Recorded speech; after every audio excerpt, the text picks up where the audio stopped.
मन की वीणा से गुंजित ध्वनि मंगलम स्वागतम स्वागतम स्वागतम स्वागतम।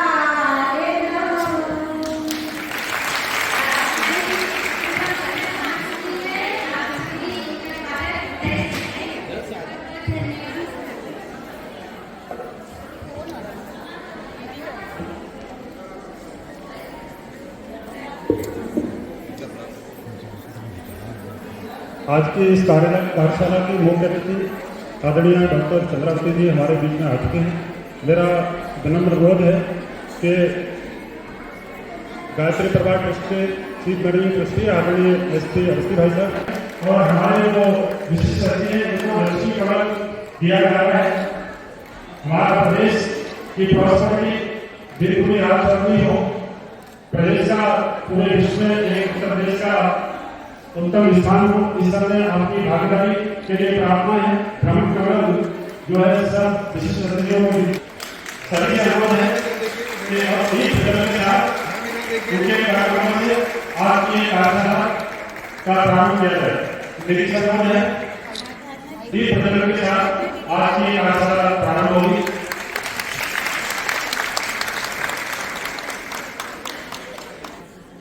आज दीप प्रज्वलन हो रहा है, ये हमारी भारतीय संस्कृति परंपरा का अभिन्न अंग है। ओम मगधे नय सुखधराय अस्मान् विश्वानि देववैनानि विद्वान् योध्यस्म जोराडमेनो भूयिष्ठां ते नमोत्तिन्निधेम। आज के ये सौभाग्य के क्षण जब एक बहुत ही अंतर्राष्ट्रीय स्तर पर विख्यात प्रतिष्ठित डॉक्टर चंद्रावती जी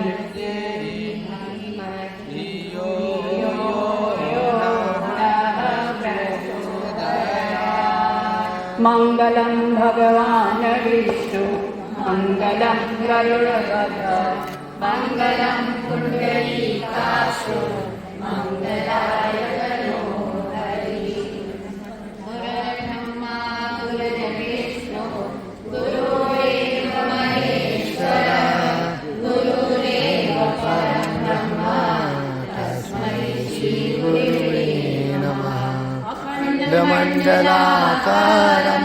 व्याप्तं येन चराचरं तत्पदं दर्शितं येन तस्मै श्री गुरुवे नमः।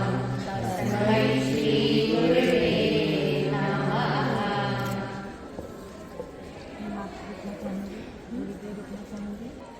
इस प्रांत की गर्भवती महिलाओं को देखभाल के लिए हमेशा तत्पर रहती हैं मेरी आशा वर्कर्स और मेरे आंगनवाड़ी वर्कर्स, जो कि मुझे पता लगा आज यहाँ इस सम्मेलन में आए हैं। सच में कहें तो आप लोगों के सहारे ही हमारा ये पूरा स्वास्थ्य का पूरा सिस्टम चलता है। हम तक तो मरीज वही पहुँचते हैं जो आपसे नहीं काम कर पाते हैं, बैठ पाते हैं, और हम उनकी देखभाल करते हैं। इसलिए आप लोगों का इस सम्मेलन में आना बहुत ही बड़ी बात है और मैं आप लोगों का गायत्री परिवार का बहुत बहुत एहसान समझती हूँ कि आप लोगों को आज इसलिए बुलाया गया है। एक ऐसे नॉलेज के लिए, ऐसी शिक्षा के लिए जो कभी कभी हम लोग पहले सोचते थे कि ये परियों की कहानी है, ये सुनी हुई बातें हैं, ऐसा होता नहीं है। तो हम सोचते थे ये बढ़ा चढ़ा के बताया गया है, ऐसा कैसे हो सकता है, ये कैसे पॉसिबल होता है कि पेट के अंदर बच्चा सब कुछ सीख ले। तब तक विज्ञान ने प्रॉब्लम, तब विज्ञान की प्रगति थी, बीच में हमको उसकी नॉलेज नहीं थी। और जैसे जैसे वक्त बीत रहा है, आज ये रिसर्च से, हर चीज़ से ये जानकारी मिल रही है कि हम माँ की देखभाल करते हैं, माँ की सेहत के लिए और बच्चे की सेहत के लिए, न्यूट्रिशन के लिए, कि बच्चा हेल्दी पैदा हो।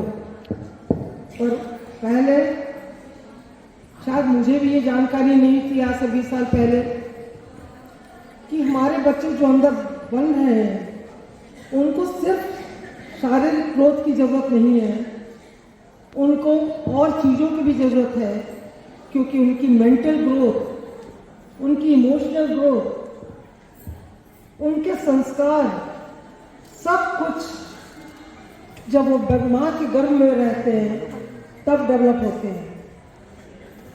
अगर ये सब सच है, और आज रिसर्च से ये भी पता लगा है कि बहुत सारी बीमारियां बच्चों में माँ के गर्भ से ही शुरू होती हैं। इसका मतलब कि अगर हमें एक स्वस्थ संतान चाहिए, एक स्वस्थ माँ चाहिए, तो हमें माँ की देखभाल प्रसव के पहले करनी है और प्रसव की शुरू से ही करनी है, और वो भी सिर्फ दवा चेकअप्स से नहीं, बल्कि और कई चीज़ों का ख्याल हमें उनके गर्भ में पलने वाले बच्चे के लिए रखना पड़ेगा। आज आपके कई सारे व्याख्यान होंगे, कई सारे लेक्चर्स होंगे, आपको डिटेल में बताया जाएगा कि किस तरह जो बच्चे अंदर होते हैं, हम खाली उनकी मूवमेंट देख पाते हैं अल्ट्रासाउंड पे, माएँ मूवमेंट फील कर लेती हैं, पर हमें नहीं समझ पाते कि वो बच्चे अंदर हमारी सारी बातें सुन रहे हैं, हम जिस तरह से बाहर बिहेव कर रहे हैं वो सीख रहे हैं, और वो वही संस्कार लेके पैदा होंगे, वो वही स्वभाव लेके पैदा होंगे, वो वही मेंटल एप्टीट्यूड लेके पैदा होंगे जैसा उनके गर्भ में रहने की तरह उनके माँ बाप ने, उनके परिवार ने उनको सिखाया है। इसलिए हमें बहुत सतर्क रहना होगा जब हम बच्चे की माँ, गर्भवती माँ की देखभाल कर रहे हैं, कि कोई भी ऐसी नेगेटिव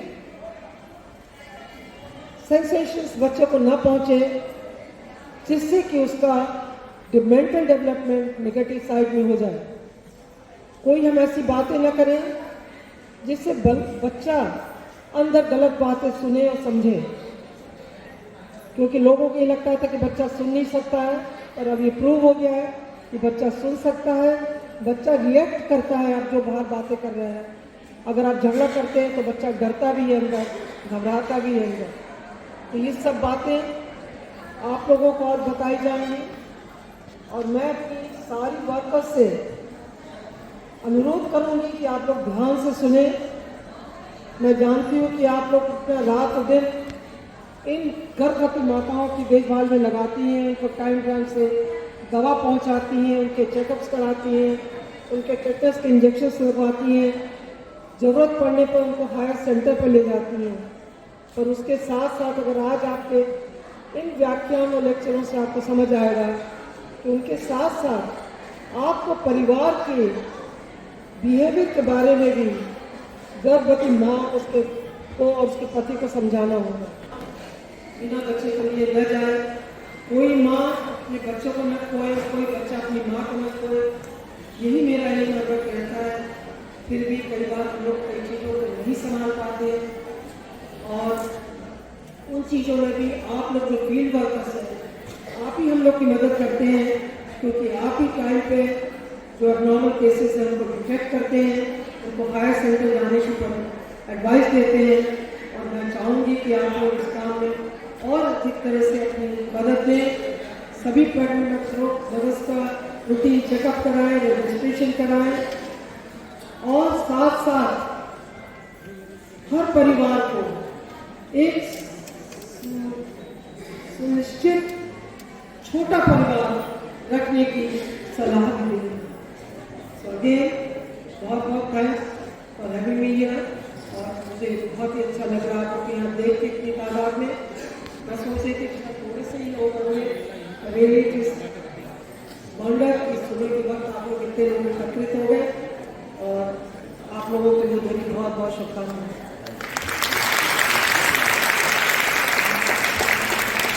धन्यवाद दीदी, बहुत बहुत धन्यवाद। ये कमर सीधी कर लें सभी लोग, नेत्र बंद।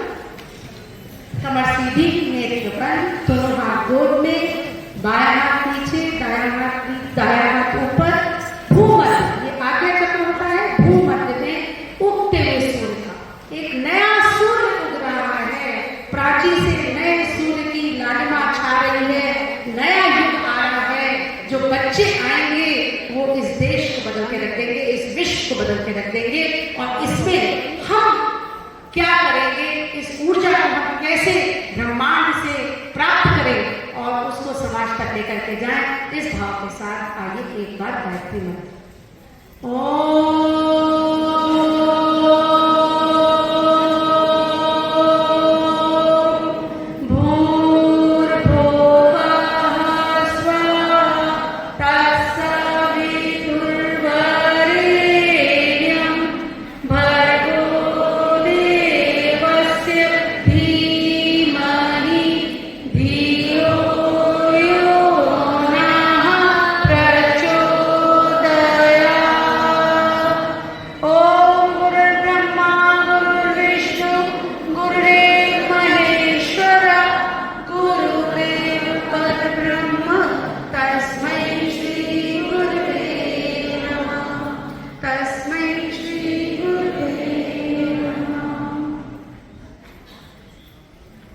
कैसी संतान समाज को दे रहे हैं, ये एक बहुत बड़ी जिम्मेदारी का काम है। इसलिए ये केवल माँ की जिम्मेदारी नहीं है, हमारी आपकी सबकी रिस्पॉन्सिबिलिटी है कि कैसी संतान हो। क्योंकि आज अभी आपको रीता जी ने बताया कि सारी समस्याओं की जड़ काय में है आपके विचारों। जितनी समस्याएं हैं, हमारे विचार प्रदूषित है, हमारे विचार खराब हो गए, तो चेंज कहाँ पे लाना है, विचारों। और ये विचारों में परिवर्तन जब आ गया आएगा तो शिशु के लिए, और आज इसकी जरूरत बहुत अधिक है। ये परिवर्तन क्यों जरूरी है, क्योंकि जो देश अपनी संयुक्त परिवार के लिए जाना जाता था, वहां वृद्धाश्रम बढ़ने लगे, वहां कुपोषण हो रहा है, हम एक दूसरे की मदद नहीं कर पा रहे हैं, वहां बच्चे एडिक्शन में, शराब में, सिगरेट में डूबे जा रहे हैं, यौन शोषण हो रहा है। इतनी सारी समस्याएं जो हमारे देश के लिए अभी तक बिल्कुल हम इसके लिए अज्ञान थे, वो हम केवल पाश्चात्य सभ्यता को अपना करके हम उसी दलदल में फंसते चले जा रहे हैं। तो उससे निकलना हमको है, और इसीलिए ये आओ बड़े संस्कारवान पीढ़ी कार्यक्रम शांतिकुंज द्वार से चलाया जा रहा है। इसमें आपको वैज्ञानिक तरीके से समझना होगा कि संतान का जन्म तो कहीं भी हो सकता है, नॉर्मल संतान तो कहीं भी पैदा हो सकती है, पशु पक्षी भी जन्म दे देते हैं, पौधे भी दोबारा जन्म कर जाते हैं, लेकिन अच्छी संतान, श्रेष्ठ संतान, सुसंतति का निर्माण करना पड़ता है। सुसंतति के निर्माण के लिए माँ को, परिवार वालों को, पति को होता है, और इसको कई लोग गर्भ संस्कार कहते हैं। अर्थात गर्भ में पल गए अजन्मे बच्चे के है, उसको आकार किसको देना है, माँ को, और वातावरण किसको देना है, घर वालों को, और ज्ञान किसको देना है, हमको अब आपको बताना है जाकर के हर घर।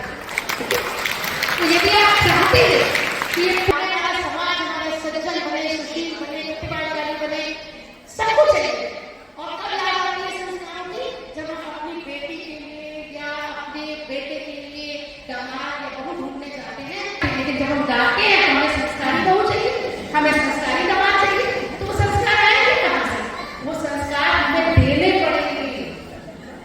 और हम लोग इसमें 3 स्तर पे काम करते हैं। आज जो कार्यक्रम रखा गया है वो जन जागरूकता है, हर समाज के हर व्यक्ति को जागरूक होना चाहिए। अब इसके लिए चाहे डॉक्टर्स हो, चाहे आंगनबाड़ी वर्कर्स हो, चाहे आशा वर्कर्स हो, चाहे नर्सेज हो, चाहे कोई भी संस्था हो, जैसे अग्रवाल समाज होता है, वैश्य समाज होता है, कायस्थ समाज होता है, कहीं यज्ञ हो रहा है, कहीं कथा हो रही है, सब जगह इस कार्यक्रम की चर्चा होनी चाहिए। ये हुआ जन जागरूकता, हर व्यक्ति को पता हो कि हाँ, अर्जुन ने जो ज्ञान सुभद्रा को दिया वो गर्भ में अभिमन्यु ने धारण किया, और इसकी वजह से वो पराक्रम से लड़े, इसी वजह से वो चक्रव्यूह भेदन कर पाए। लेकिन जब सुभद्रा सो गई और वो 7वां द्वार नहीं तोड़ पाए, और इसकी वजह से उन्हें मृत्यु की गोद में जाना पड़ा। तो आज हमें हर सुभद्रा को जगाना है, जाकर करके हर घर को खटखटाना है, तभी तो अभिमन्यु आएंगे। दूसरी चीज, संस्कार, गर्भ संस्कार की बातें पूरे इंडिया में हो रही है। बहुत सारे महाराष्ट्र में, साउथ में कमर्शियली चलाते हैं, पैसे लेके गर्भवती को देते हैं, लेकिन हमारा अखिल विश्व गायत्री परिवार देश विदेश में निःशुल्क इसको चला रहा है और ये संस्कार हम लोग अब से नहीं कई वर्षों से करा रहे हैं। ये संस्कार जो है लोगों के मन में आते क्या ये पूजा पाठ का कार्यक्रम है, कोई कर्मकांड है? नहीं, ये पूजा पाठ का कार्यक्रम नहीं है, छोटा सा एक कर्मकांड है जिसमें शिक्षण दिया है। गर्भवती माँ घर वालों को, उसके पति को शिक्षण है कि उनकी जिम्मेदारी क्या है, उस अजन्मे बच्चे के प्रति उनका रोल क्या है, वो उसको सिखाना है। और तीसरा सबसे इम्पोर्टेंट है जिसके लिए हमको आपकी मदद की जरूरत है। तीसरी चीज है गर्भवती माता का प्रशिक्षण। मतलब गर्भवती माता को केवल आयरन कैल्शियम नहीं देना, आयरन कैल्शियम देने की चीज हो गई नहीं, उसके बच्चा जो आएगा वो शारीरिक, मानसिक, भावनात्मक, आध्यात्मिक रूप से स्वस्थ हो।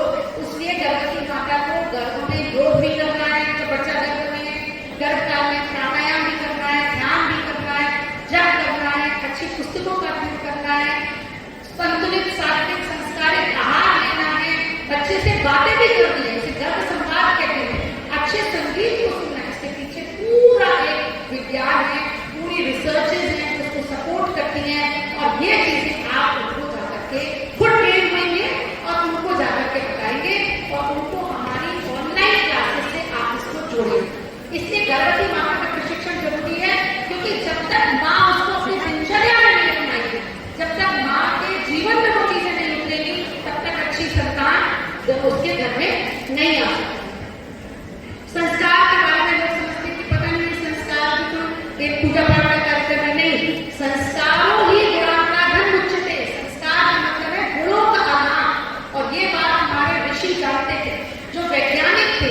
इसीलिए उन्होंने 16 संस्कार की परंपरा दी, गर्भ से लेकर के मृत्यु तक। अंत्येष्टि भी एक संस्कार है जिससे हम अपने जीवन को अच्छा बना सकें। आप देखिए, अगर आप पानी डालेंगे यहाँ से तो नीचे गिरेगा, लेकिन ऊपर उठाना है तो मोटर लगानी पड़ेगी। इसीलिए अगर हमको मन को अच्छा बनाना है, मनोविकारों से बचाना है, मन को निर्मल बनाना है, सुसंस्कृत बनाना है, पवित्र बनाना है, ये चेतना जो ईश्वर की चेतना है हमारे अंदर, उसको हमको ईश्वर से अगर जोड़ना है, ऊपर उठाना है, तो हमें संस्कार परंपरा को अपनाना पड़ेगा। और ये साइंटिफिक है, क्योंकि ये संस्कार जो है मनोभूमि पर, हार्मोन्स पर और जीन्स के अपना प्रभाव डालते हैं, इसलिए ये बच्चे की मनोभूमि को बदल देते हैं।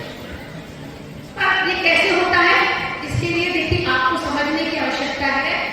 कितने लोग मानते हैं कि हमारा शरीर केवल भौतिक शरीर ही है, स्थूल शरीर है और मृत्यु के बाद हमारी यात्रा खत्म हो जाएगी? कितने लोग ऐसा मानते हैं? आप मानते हैं ऐसा कि मृत्यु के बाद हमारी यात्रा नहीं है, खत्म? और कितने लोग मानते हैं कि मृत्यु के बाद भी जीवन है? और कई लोग कुछ नहीं मानते, मतलब देखिए हमारे सनातन धर्म में या अब तो साइंस में, अब तो रिसर्च पेपर से अजीब बढ़ चुके, रिसर्च पेपर हो गए कि हाँ हमारा जन्म होता है दोबारा, तो इसका मतलब हमारी यात्रा चलती रहती है। तो शरीर जो मृत्यु है वो क्या है?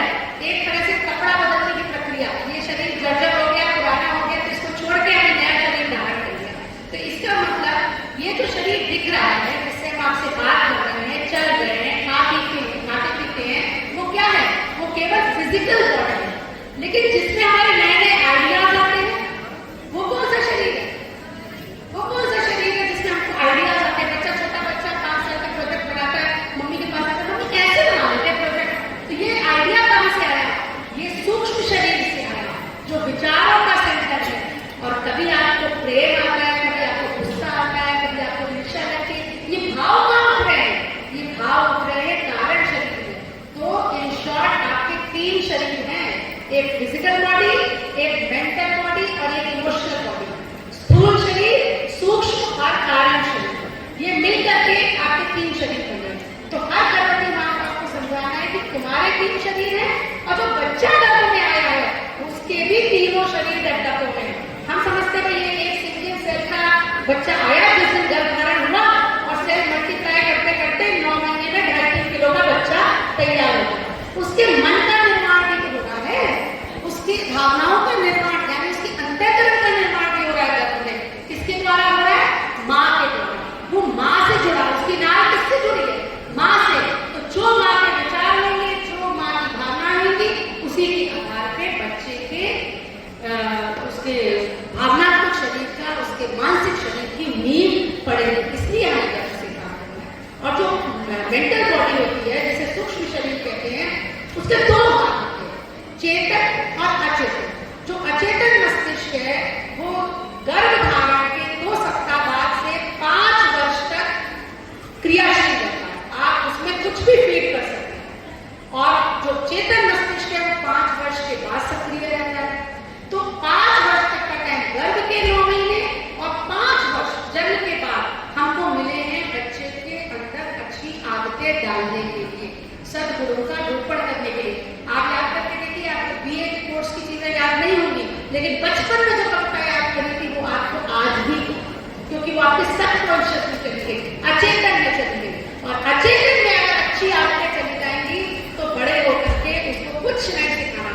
थोड़े दिन उसके साथ मेहनत कर लो तो बिल्कुल वो प्रोडक्ट तैयार हो जाएगा जैसा तुम चाहती हो। तो आप बन करके हर गर्भवती को लिखवाइए, अपने बच्चे ने कौन से गुण चाहती हो, ईमानदारी, झूठ ना बोले, सत्य बोले, सबसे प्रेम करे, सबका आदर करे, वैसी कहानियां सुने, वैसे ही गीत गुनगुनाए, वैसी ही बातें उससे करेगी तो वैसा ही व्यक्तित्व बनेगा।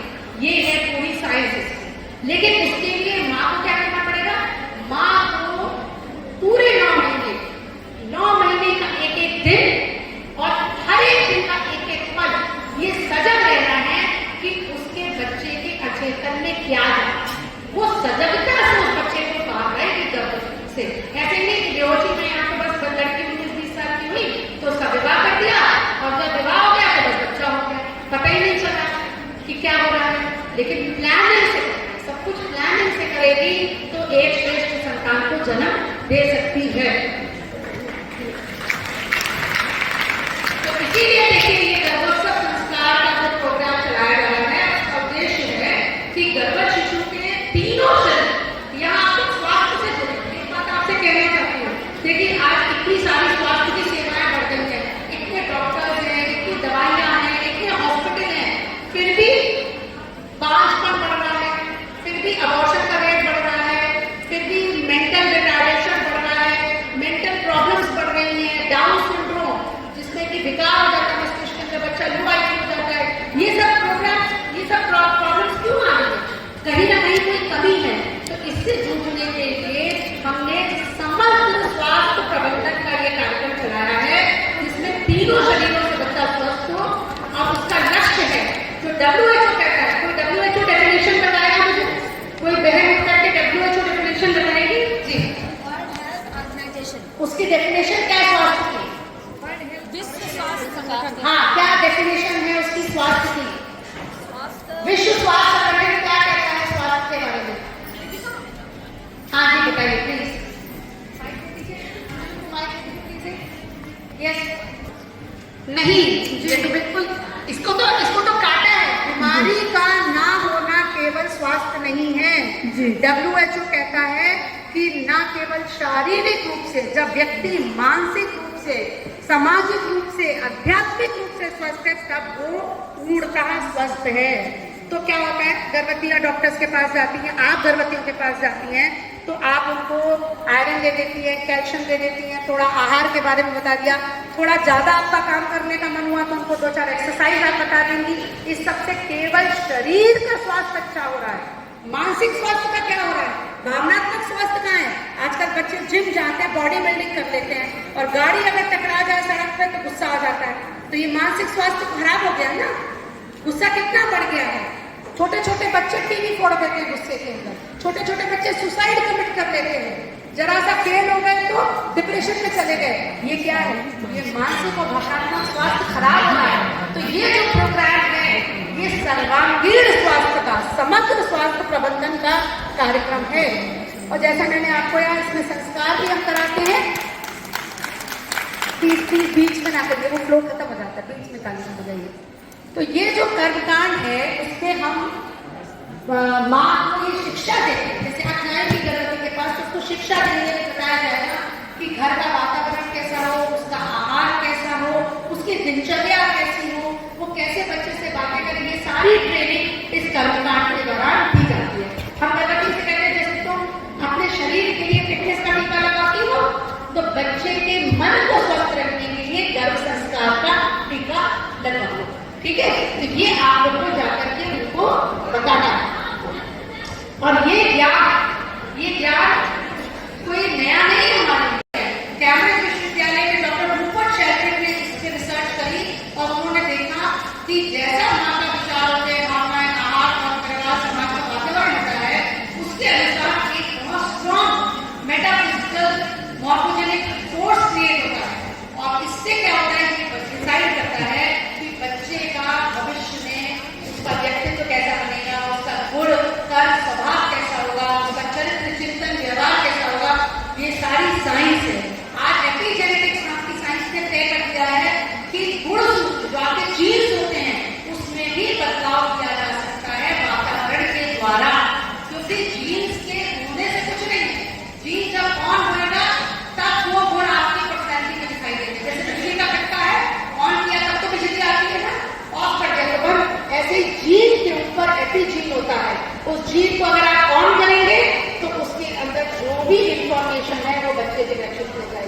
अगर आप ऑफ रखेंगे तो वो नहीं जाएगी। यही स्वास्थ्य की ब्यूटी है। क्या है कि हमको खराब वाले जो बीमारी वाले चीज है उसको गर्भकाल में हमको ऑफ करना है, ऐसा वातावरण देना है। और जो अच्छी चीज है, एक स्वस्थ दिनचर्या से जो चीज सेलेक्ट होंगे उससे स्वस्थ बच्चा जन्म लेगा, वैसे चीज को ऑन करना है। ये पूरी साइंस आपको बहुत सरल शब्दों में यहाँ बताई जा रही है। आप सब कहते हैं माँ से कि गर्भवती माँ को खुश रखना चाहिए, लेकिन हमारे घरों में क्या सोचते हैं कि गर्भवती है उसको खुश रखने का एक तरीका है कि उसको सफेद रसगुल्ला खिलाओ और वो खुश हो जाए। फिर चाहे हम उसको गाली दें, चाहे उसका सम्मान ना करें, पर ऐसा नहीं। अगर माँ को हम प्रसन्न रखते हैं तो उसके अंदर प्रसन्नता के हार्मोन्स, देखिए ऑक्सीटोसिन, डोपामाइन, एंडोर्फिन, ये सब निकलते हैं। और अगर वो तनाव में रहती है तो उसके अंदर कॉर्टिसोल, नॉरएड्रेनालिन, एड्रेनालिन निकलता है। अब ये हार्मोन्स उसके मूड पे डिपेंड करते हैं और ये हार्मोन्स माँ के सर्कुलेशन से, प्लेजेंटा से होते हुए, नाड़ी से होते हुए बच्चे के सर्कुलेशन में जाते हैं और बच्चे में जो इमोशनल सेंटर डेवलप कर रहे हैं, जैसे बच्चा बन रहा है, उसके ऊपर अपना प्रभाव छोड़ते हैं। तो जब बहुत ज्यादा तनाव होता है घर में, बहुत गाली गलौज है, बहुत ज्यादा टेंशन है या काम की टेंशन है माँ को, तो उसकी नस नाड़ियों में सिकुड़न आ जाती है, IUGR हो जाता है, जब 2 किलो से भी कम होता है, जैसे कहते हैं कम विकसित बच्चा। फिर आप कहते हैं कला डॉक्टर कराइए, इसको प्रोटीन लगाइए। लेकिन वो बच्चे ना केवल कम विकसित होते हैं, वो रोने वाले, चिड़चिड़े, गुस्से वाले बच्चे जो पढ़ने में अच्छे नहीं होते, जिनके कभी पेट में दर्द होता है, कभी कान में दर्द होता है, तो ये आपको चॉइस देनी है माँ को कि तुमको कैसा बच्चा चाहिए। अगर खुश रहोगी तो प्रसन्न, खुश मिजाज बच्चा मिलेगा, तो हर फील्ड में सफल होगा, ऑलराउंडर रहेगा। और अगर तनाव में रहोगी, रोती गाती रहोगी, तो रोने वाला बच्चा मिलेगा। ये हमको आपको बताना है। और देखिए क्या होता है, गर्भवती माताएं इस बात को समझती नहीं है, हम भी उनको ध्यान नहीं देते। तो जब 3-4 महीने की प्रेगनेंसी हो जाती है तब वो आती है। जबकि मैंने आपको बताया कि ब्रेन का डेवलपमेंट, आप इसमें देखिए ब्रेन का डेवलपमेंट सबसे ऊपर नीली लाइन, वो गर्भधारण के 15 दिन बाद शुरू हो जाता है। तभी तो कहते हैं कि फोलिक एसिड 3 महीने पहले दीजिए, गर्भधारण से 3 महीने पहले फोलिक एसिड देना चाहिए, जिससे कि मस्तिष्क और रीढ़ के विकार नहीं हो, क्योंकि पहले ही सप्ताह में मस्तिष्क बन जाता है, न्यूरल प्लेट बन जाती है, न्यूरोएक्टिडम बन जाती है। तीसरे महीने तक बच्चे के स्वाद की इंद्रियां बन जाती है और 4वें महीने तक तो उसका ब्रेन का एक सेल 2.5 लाख प्रति मिनट की रफ्तार से बढ़ता है। बच्चा आवाज, महक, स्वाद को पहचानता है। बच्चा घर में 4 हो गए तो 4 आवाज को पहचानता है। ये नहीं जानता रिश्ता क्या है, लेकिन वो डिफ्रेंशिएट कर सकता है, माँ की आवाज है, पिता की आवाज है, बुआ की आवाज है, दादी की आवाज है। तो ये उसके ब्रेन को जितनी आवाजें सुनाई देगी उतना ज्यादा ब्रेन डेवलप करेगा। जितना स्टिमुलस, जितना पोषण हम देंगे उसके ब्रेन को वो तेजी से डेवलप करता है। अब ये देखिए 6ठे महीने तक उसका ब्रेन इतनी तेजी से बढ़ता है कि 1 मिनट के अंदर 5 लाख न्यूरॉन्स मल्टीप्लाई करते हैं। इतनी तेजी से बढ़ रहा है। क्यों बढ़ रहा है इतनी तेजी से? क्योंकि सारी सूचनाएं आसपास की ग्रहण कर रहा है। प्रकृति चाहती है, प्रकृति चाहती है कि हर बालक इतना इंटेलिजेंट हो, उसका उसने प्रावधान बनाया है। लेकिन हम अज्ञानता में ये अनुदान प्रकृति का खो देते हैं, कुछ सिखाते नहीं गर्व से। अब भावनात्मक केंद्र बन जाते हैं बच्चे के अंदर। बच्चा प्यार, खुशी, दुख, तनाव पहचानता है इसके द्वारा, माँ के द्वारा। ये देखिए हम वीडियो से आपको दिखाते हैं कि अगर देखिए इसमें देखिएगा तो ये अल्ट्रासाउंड का वीडियो है। पहले बच्चा शांत है, फिर जब पति पत्नी लड़के लगते हैं तो क्या प्रतिक्रिया होती है, और जब बच्चा दर्द में सुनता है और अपनी प्रतिक्रिया देता है।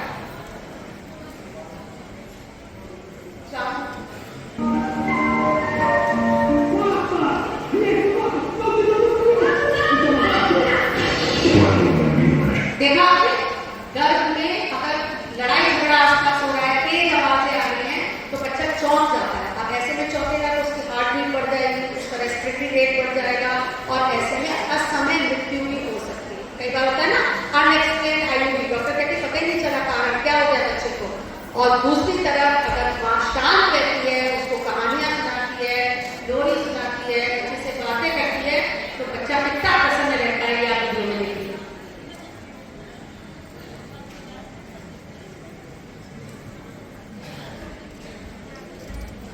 सबको दिखाई दे रहा है पीछे का? तो एक बात शुरू हो गई कि बच्चा तनाव में भी आता है घर पे और बच्चा प्रसन्न भी होता है माँ के द्वारा। और 8वें महीने तक उसकी सारी याददाश्त के केंद्र बन जाते हैं, सब कुछ याद हो जाता है। और अब ऐसा कि कंप्यूटर नहीं हो कि हमने डिलीट का बटन दबा दिया, जो चाहते हैं वही स्टोर करेंगे, बस ऐसा नहीं, जो भी 8 महीने में घटित हुआ वो उसको याद हो जाता है। 9वें महीने में भाषा का सेंटर डेवलप हो जाता है, बच्चा भाषा सीख जाता है। एक सच्ची घटना है, एक साइंटिस्ट हुए हैं, फ्रेंच साइंटिस्ट, फ्रांस के साइंटिस्ट हुए एल्फ्रेड टोमाटिस। उनके पास एक बच्ची आती थी इलाज के लिए जो ना बोलती थी ना सुनती थी। 5 साल तक उसने कुछ ना बोला ना सुना। जब माँ बाप उसको लेकर के गए तो उसकी थेरेपी शुरू हुई और वो थोड़ा थोड़ा बोलने लगी। पर सबसे आश्चर्य की बात क्या थी, वो तब ज्यादा बोलती थी जब उससे अंग्रेजी में बात करती थी। अब उसके माता पिता हैरान हो गए कि हमने तो अंग्रेजी पढ़ी नहीं, हम तो फ्रेंच है, हमें तो केवल फ्रेंच आती है और हमारे घर में और जो बच्चे हैं उसके भाई बहन वो भी केवल फ्रेंच बोलते हैं, फिर अंग्रेजी कहाँ से सुन ली इसने। डॉक्टर भी परेशान थी, अंग्रेजी में ज्यादा अच्छा रिस्पॉन्स देती है, उसकी रिकवरी जब अंग्रेजी में बात हो तो ज्यादा होती थी। तो बाद में माँ से पता चला कि वो जिस ऑफिस में काम करती थी 8वें 9वें महीने में, वहाँ अंग्रेजी में काम होता था, इंग्लिश भाषा यूज करी जाती थी। इसका मतलब भाषा भी कई तरह की बच्चा गर्भ में सीख सकता है। इसके लिए माताओं को सिखाने की जरूरत क्या है, संस्कृत, क्योंकि आज संस्कृत से प्रूव हो गया है कि ब्रेन का डेवलपमेंट बहुत तेजी से होता है संस्कृत के श्लोकों के द्वारा। अब ये देखिए, जो हमारी गर्भवती माताओं ने गर्भ में फॉलो किया इन चीजों को, उनके बच्चे कैसे रिस्पॉन्ड करते हैं। तो ये बहुत इंपॉर्टेंट चीज है संगीत। हर गर्भवती महिला को अच्छा संगीत, सुरीला संगीत सुनना चाहिए, चाहे भजन हो, श्लोक हो, या बांसुरी की धुन हो, या वीणा की धुन हो, रागों पे आधारित म्यूजिक है, इससे ब्रेन डेवलपमेंट बहुत तेजी से होता है। और जो संगीत बच्चा गर्भ में सुनता है उसको वो पहचान लेता है और उसकी अनूठा लगने प्रक्रिया लेता है।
कि भैया कितने लोग होंगे यहाँ पे हमारी आशा बहनें कहीं 400 तो होगी ना।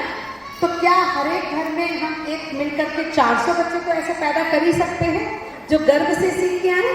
आप संकल्प लेते हैं ना, संकल्प लेते हैं कि एक बच्चा तो आप ऐसा पैदा करा के दम देंगे, ठीक है। ये देखिए बच्चे कैसे गीता के श्लोकों का उच्चारण कर रहे हैं। ये गीता उन्होंने गर्भ में सीखी।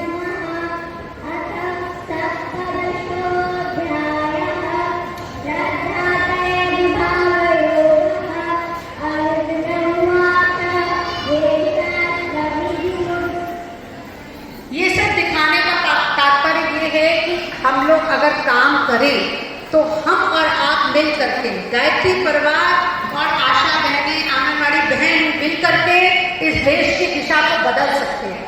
ये आज हमारा उद्देश्य है और इसीलिए हमने आपको बुलाया है। और ये जो बच्चे पैदा होंगे ये केवल इंटेलिजेंट नहीं होंगे, ये केवल इसलिए नहीं होंगे कि IIT पास कर लिया, IIM पास कर लिया। ये ऐसे होंगे जो संवेदनशील होंगे, जो दूसरे के दुख को समझेंगे, उनके अंदर करुणा होगी, ममता होगी, मानवीय गुणों का विकास होगा, जिसे हम कहते हैं IQ भी अच्छा हो, EQ भी अच्छा हो, SQ भी अच्छा हो, यानी होलसम पर्सनैलिटी की तरह पैदा होगी। इसीलिए हम कैसे इस विधा को सिखाते हैं, आप लोग को आगे की क्लासेस में बताया जाएगा कि स्वाध्याय का प्रभाव क्या होता है, योग का प्रभाव क्या है, भोजन कैसा लेना चाहिए, वातावरण कैसा हो, फिल्मों में क्या ना देखें, टीवी सीरियल क्यों नहीं देखें, क्योंकि अगर मान लो आपने आधा घंटा सब बातें बताई और फिर जा करके वो क्राइम पेट्रोल देखती है तो कैसे बच्चे का निर्माण होगा, है ना। तो आपको ये बातें फॉलो करनी पड़ेगी उसको। और इसीलिए कुछ संकल्प है जो पति के अलग होते हैं, जैसे कि वो अच्छा वातावरण देंगे, उसमें नशा नहीं करेंगे, कुसंस्कारों को छाया नहीं देंगे, गाली गलौज नहीं करेंगे, कले कलेश का वातावरण देंगे, पूरा सहयोग करेंगे गर्भवती माता का। ये पति और घर वालों का रोल है। लेकिन करना किसको है? माँ को। उसको नियमित दिनचर्या का पालन अभी बताया जाएगा आपको। सूर्योदय से पहले उठना है, उषा स्नान करना है, जप करें, योगासन करें, ध्यान करें, अपने श्रद्धा के अनुसार, अपनी धर्म के अनुसार पुस्तकों का अध्ययन करें, चाहे रामायण पढ़े, गीता पढ़े, बाइबल पढ़े, कुरान शरीफ पढ़े, गुरु ग्रंथ साहिब पढ़े, और 4 घंटे कम से कम बच्चे को प्रवचन, कहानी, संगीत, उससे बातें करके उसके अंदर अच्छे गुणों का विकास करें। डरावने उत्तेजना देने वाले धारावाहिक सिनेमा नहीं देखते हैं। दिन में सोना ज्यादा नहीं है, आधे घंटे का विश्राम काफी है। बाकी का समय गर्भ संवाद में लगाए या कुछ जैसे पजल होती है वो खेले, या कुछ कढ़ाई बुनाई करे, बागवानी करे, अपने पौधों का ध्यान रखे, और किसी से ईर्ष्या नहीं करनी है, क्रोध नहीं करना है, हठवादिता नहीं करनी है, रूठना नहीं है। घर में अच्छा आस्तिकता का, भक्ति का वातावरण बना करके रखे, अच्छे संगीत को सुने, भोजन अच्छा है। अभी इस सब की जानकारी आगे की क्लासेस में बताई जाएगी। आपको आपका रोल हो सकता है, आपको उनको ये बताना है कि केवल अच्छे डॉक्टर को दिखा करके, लेकिन पूरे टेस्ट करा करके, आयरन कैल्शियम खा करके ने से ही केवल काम नहीं चलेगा। इतना कंप्लीट नहीं है। एक समग्र जीवन शैली का निर्धारण करना है उसको, जिसमें एंटीनेटल केयर में उसको मेडिटेशन, ध्यान भी कराना है, उसको जप भी कराना है, अच्छा संगीत सुनाना है, गर्भ संवाद की विधियां सिखानी है, भी बताएंगे आपको, भोजन की जानकारी देनी है, अच्छी पुस्तकें उसको। ये देखिए कुछ पुस्तकें हम लोग की अवेलेबल होती हैं, जिसमें ये आओ बड़े संस्कारवान पीढ़ी है, बच्चों के शासक में सहायक बने, कई प्रकार की पुस्तकें अवेलेबल है परिवार निर्माण की, वो हम आप तक पहुंचा देंगे। उसको आप गर्भवती महिलाओं तक पहुंचा सकते हैं। बहुत ही सस्ती होती है, 10-10, 20-20 रुपए की पुस्तकें। अच्छा, सारी किताबें मिल गई हैं आपको, इसको आप भी पढ़िएगा और दूसरों तक पढ़ाइएगा। तो अभी तो बहुत लंबा है ये, इतना अभी एक साथ आपको जानने की आवश्यकता नहीं है। बस मैं आपसे ये जानना चाहती हूँ कि आप में से कितने लोग इसको सीरियसली करना चाहते, उनकी हम स्पेशल ट्रेनिंग करेंगे। तो जितने लोग इसको सीरियसली एक मतलब बिल्कुल मनोयोग से पूरा जुट करके अपना देना चाहते हैं, वो लोग प्लीज अपना नाम, अपना पता, अपना मोबाइल नंबर व्हाट्सएप पर हम लोग को देकर के जाइएगा। उनकी स्पेशल ट्रेनिंग हम लोग ऑर्गेनाइज करेंगे, आपका ग्रुप बनाएंगे, और आप समझिए कि आप इस वक्त महिला जो है उनके शरीर के अंदर बीज बन रहा है, उनके क्रोमोसोम्स ठीक। अब ये जो क्रोमोसोम्स आगे चलिए पुरुष के क्रोमोसोम्स के साथ मिलेंगे तो फिर निर्धारण हो जाएगा कि बनने वाला बच्चा क्या होगा। ये पहले ही दिन, जिस दिन गर्भधारण होता है उसी दिन जो है ये पता चल जाता है कि लड़की या लड़का होगा। इस समय महिला की तरफ से जो एक्स क्रोमोसोम्स वो हमेशा ही आएगा और पुरुष में भी तो आप समझ सकते हैं कि इससे बनने वाला जो है वो शिशु क्या होगा, लड़की होगी। Very good. और अगर पुरुष का वाई क्रोमोसोम्स आकर के महिला के एक्स क्रोमोसोम से मिलता है, तो आप लोग बहुत अच्छे से समझ सकते हैं कि क्या होगा जी। तो ये सिंपल तरीके से आप अपने महिलाओं को समझा सकती हैं। और अगर पुरुष का बड़ा एक्स क्रोमोसोम से आकर के महिला के एक्स से मिलता है, तो उसके यहाँ हमेशा लड़की ही पैदा होगी, चाहे वो दूसरी शादी भी करा ले तो क्या हुआ। ये तो पुरुष भी नहीं मालूम कि मेरा कौन सा क्रोमोसोम जाएगा और गर्भ धारण कराएगा। तो इसलिए हम ये कह सकते हैं कि ना दोष पुरुष का है और महिला का तो दोष कतई नहीं है, वो बहुत ही इनोसेंट होती है, उसके अंदर मात्र एक्स क्रोमोसोम्स ही होते हैं। तो हम एक स्थिति का थोड़ा सा उसकी वेदना को हम लोग थोड़ा देर के लिए समझने का प्रयास करें।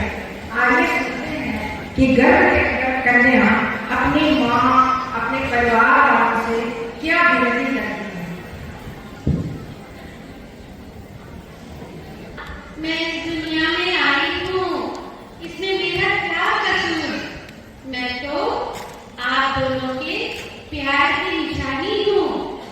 बाबा दादी, आपके पुत्र के द्वारा ही मेरी संरचना हुई है। मैं लड़की हूँ, इसे भी मेरे पिता ने ही निर्धारित किया है। माँ, जिस दिन मैं आप दोनों के अंश से बनी, उसी दिन मेरा कन्या का रूप निर्धारित हो गया। माँ, 9 महीने तक आप सब लड़का होना चाहिए। बातें करते रहते हो, पर मैं तो लड़की हूँ। आप मुझे नहीं चाहते हो, फिर भी मैं आ रही हूँ। मुझे बहुत दुख होता है माँ, मैं वेदना से भर जाती हूँ, जिसे मैं आपको बता भी नहीं पाती। कभी कभी तो लगता है मैं क्यों आई, कभी सोचती हूँ वापस चली जाऊँ, पर माँ मेरा मन आप दोनों का प्यार पाने का करता है, और जब मैं वापस जाने से रुक जाती हूँ। बाबा दादी, आप दोनों मुझे बहुत अच्छे लगते हो। आपकी बातें सुनती हूँ, मुझे आप दोनों का प्यार पाना है। मैं दुनिया में आना चाहती हूँ। कृपा करके आप मेरे भी आने का इंतजार करें। मैं लड़का कैसे बन सकती हूँ? मेरे पिता ने तो पहले दिन ही मेरा कन्या होना तय कर दिया था। माँ, तुम निर्दोष हो, तुम कभी दुखी मत होना, क्योंकि लड़का या लड़की होना यह तुम नहीं, पिताजी तय करते हैं।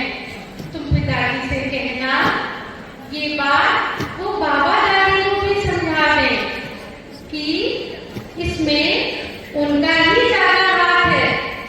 माँ, पिताजी, बाबा दादी, मैं आप सबका बहुत ध्यान रखूंगी। मैं वादा करती हूँ, बड़ी होकर आप सबका मस्तक गर्व से ऊंचा रखूंगी। माँ, अब तो मुझे दुनिया में भरपूर प्यार को मिलना मेरी लड़की माँ।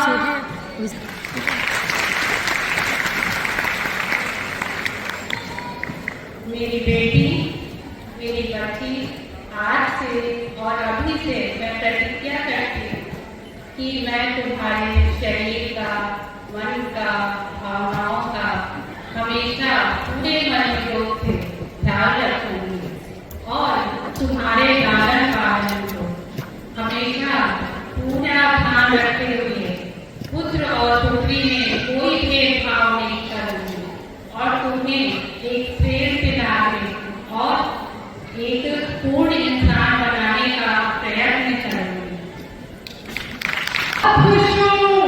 तूने मेरे तीनों गुणों का उद्धार करना है।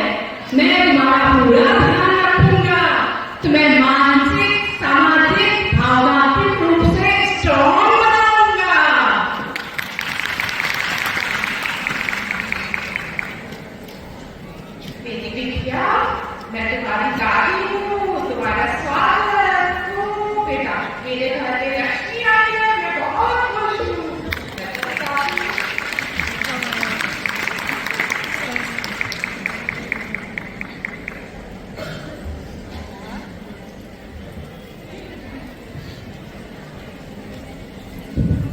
हेलो बेटा, मैं तुम्हारा दादा हूँ। मैं बुढ़ापे में सठिया गया था, मेरी समझ में नहीं थी। अब मेरे को सब समझ में आया बेटा। तुम आओ, आज हम तुम्हारा इंतजार करेंगे। हम लोग खूब खेलेंगे, हम लोग खूब मजे करेंगे।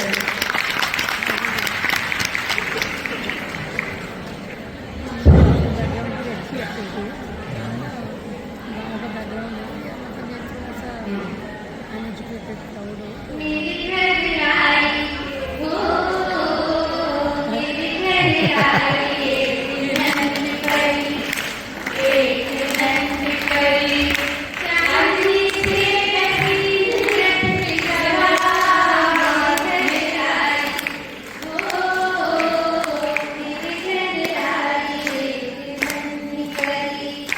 आज तो बधाई बाजे रंग महल में, आज तो बधाई बाजे रंग महल में, रंग महल में रंग बाजे।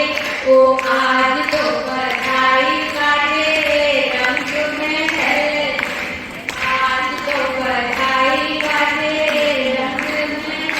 खुशियों की आई है बहार, बधाई होवे, खुशियों की आई है बहार, बधाई होवे। कन्या की आई मेरे बाहर, बधाई हो। अरे ललना बहुत बहुत बधाई, बड़े भाग्यवान हो, तुम्हारे घर कन्या ने जन्म लिया।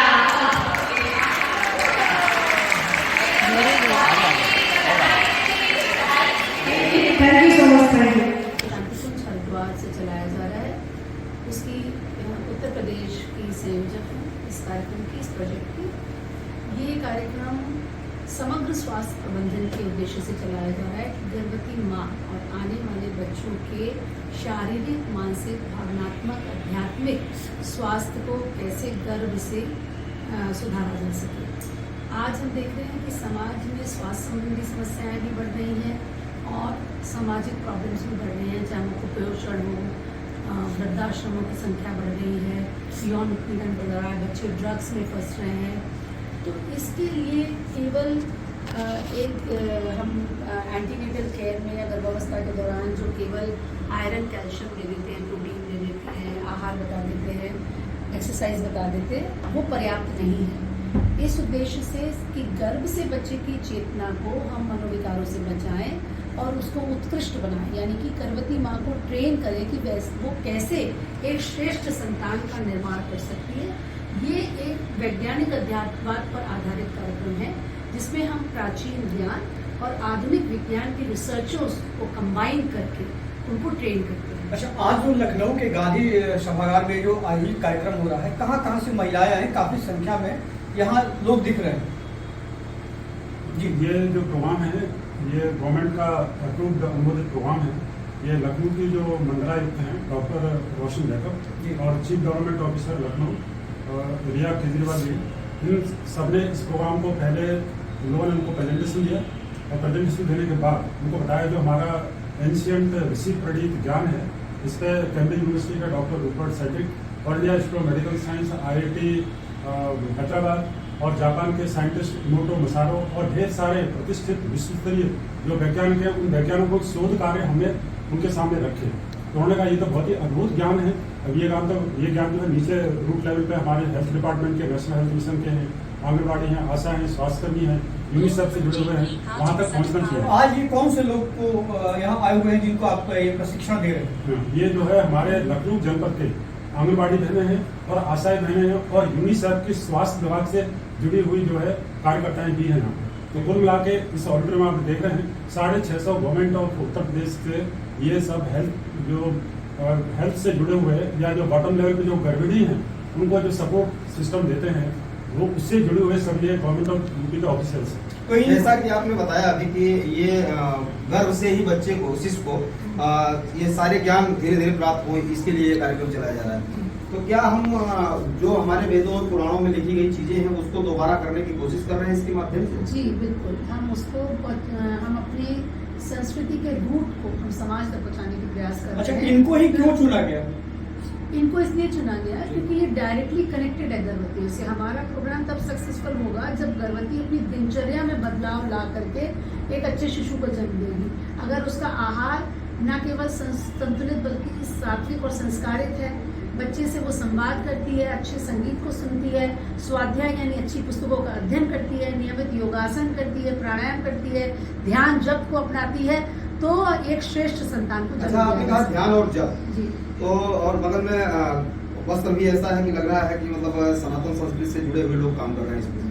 तो एक सवाल मेरा कि लगातार इसका विरोध हो रहा है कि सनातन संस्कृति जो है ये पुराना भारत बैकवर्ड था, हम आज नए भारत को बना रहे हैं। लेकिन मेरा सवाल सुन लीजिए, नए भारत को बना रहे हैं, तमाम जो पश्चात सभ्यता है उसको लोग अपनाते जा रहे हैं, उन लोगों को कैसे यहाँ तक पहुँचा पाएंगे? उसको ऐसे पहुंचा पाएंगे कि अभी देखिए इसमें अभी चूंकि अभी बहुत बड़ा ये वृहद कार्यक्रम हो चुका है और पिछले 8 साल से चल रहा है, तो हम उनको ये रिसर्चेस से बताते हैं, ब्रेन के डायग्राम से बताते हैं कि नियमित ध्यान करने से किस तरह से मस्तिष्क के अग्रणी भाग यानी कि प्री फ्रंटल कॉर्टेक्स में घनत्व बढ़ता है, ग्रे मैटर बढ़ता है। प्री फ्रंटल कॉर्टेक्स क्या होता है? जहाँ विचार नए आते हैं, विचारों को ग्रहण करने की क्षमता, निर्णय लेने की क्षमता, समस्याओं का समाधान। तो इसीलिए आप लोगों ने आशा वर्कर को चुना है कि उनका डायरेक्ट कनेक्शन है उन महिलाओं से जो लोग गर्भवती हैं, तो उनको सजेस्ट करेंगे कि इस तरह से अगर हम विजुलाइज करते हैं, इस तरह से कनेक्ट रहते हैं अपने बच्चे के साथ या ऐसा एटमॉस्फेयर देते हैं, तो आने वाली जो जनरेशन होगी परिवार में वो बेहतर हो। जी। अच्छा, दूसरा ये सवाल है कि गायत्री परिवार ये इस तरह का कार्यक्रम कब से चला रहा है? 2015 से। जी।